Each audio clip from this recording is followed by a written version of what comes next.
Las mitocondrias. Las mitocondrias desempeñan un papel esencial en la vida de las células eucarióticas. En las células vegetales hay además cloroplastos, que obtienen energía por fotosíntesis. Esto lo hacen sintetizando nutrientes orgánicos a partir de materia inorgánica.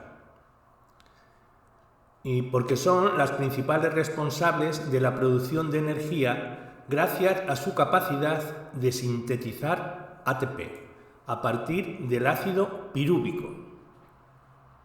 Si las mitocondrias no existieran, ciertamente las células podrían, por vía anaerobia, obtener energía gracias a la glucólisis, como lo hacen las bacterias anaerobias. Pero mientras que la glucólisis genera un rendimiento neto de 2 ATP por molécula de glucosa, dejando 2 moléculas de ácido pirúvico sin utilizar, la oxidación completa de la glucosa que se desarrolla en la mitocondria rinde más de 30 ATPs. Seguramente, sin las mitocondrias no hubiera sido posible la evolución de la vida animal, tal como hoy la conocemos.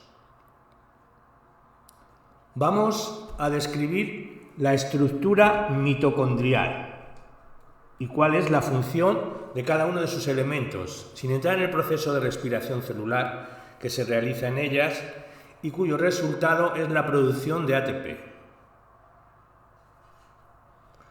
Las mitocondrias tienen una forma más o menos cilíndrica, como vemos en la figura, de entre 0,5 y 1 micrómetro y una longitud entre 5 y 7 micrómetros. Su número varía según la función del tejido celular. Las células del hígado, por ejemplo, contienen entre 1000 y 2000 mitocondrias, un quinto de su volumen, mientras que en las fibras musculares, sobre todo las del músculo cardíaco, son mucho más numerosas. La correlación entre la necesidad energética de la célula y el número de mitocondrias es clara y directa. Además, se suelen encontrar muy próximas a los puntos donde esa energía es más necesaria. Por ejemplo, alrededor de los flagelos de los espermatozoides o entre las miofibrillas del músculo cardíaco.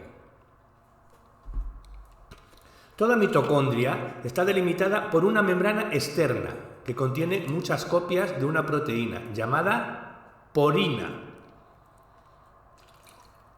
que forma en ella amplios canales acuosos que atraviesan la bicapa lipídica por donde pueden pasar todo tipo de moléculas de tamaño pequeño y mediano, incluso pequeñas proteínas.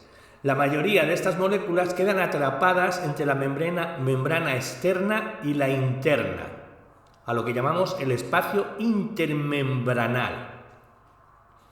Esta membrana interna es muy impermeable, fundamentalmente porque contiene una proporción muy grande de un fosfolípido especial, llamado la cardiolipina. Este fosfolípido, cuya característica especial es que tiene 4 ácidos grasos en vez de los 2 habituales, es el causante de la enorme impermeabilidad, especialmente al paso de iones, de la membrana interna.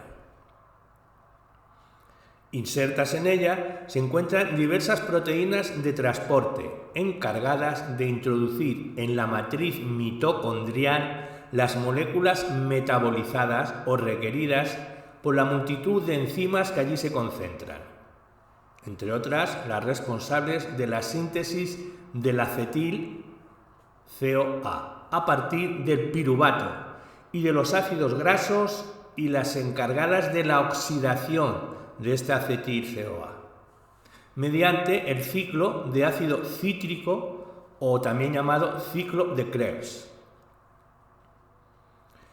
En la membrana interna se encuentran además las enzimas de la cadena respiratoria, esenciales para la fosforilación oxidativa, gracias a la cual las células animales producen la mayor parte de su ATP.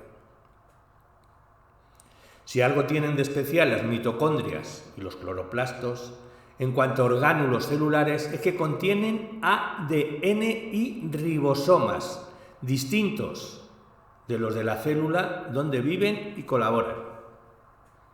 Ya dijimos antes que son como bacterias, que tal vez evolucionaron para vivir en simbiosis con las células eucariotas y de hecho su genoma, su ADN, es muy similar al de las bacterias. O puede que fueran las células mismas, las eucarióticas, las que evolucionaran hasta ser capaces de vivir simbióticamente con las mitocondrias y los cloroplastos. Se ha podido comprobar que el crecimiento y división de las mitocondrias requiere la colaboración de su propio genoma y el de la célula. Mientras que la mayoría de sus proteínas son sintetizadas en el citosol, a partir del programa genético de la célula y luego importadas, unas pocas son sintetizadas dentro de la propia mitocondria a partir de su ADN y con sus propios ribosomas.